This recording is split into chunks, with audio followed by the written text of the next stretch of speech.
¿Quién eres? Salve María, llena de gracia. El Señor está contigo.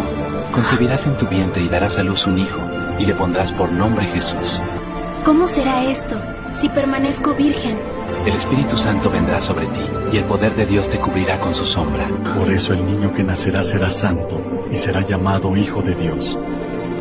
He aquí la esclava del Señor. Hágase en mí según su palabra.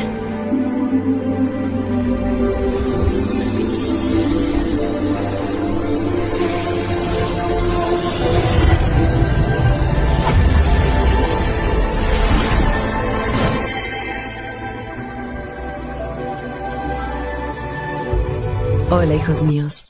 Gracias por ver el momento de la encarnación de Jesús en mi vientre. Para más pasajes rumbo a Navidad, los invito a suscribirse a Católicos Somos con Luis Martínez. Den me gusta y coméntenme algo hermoso.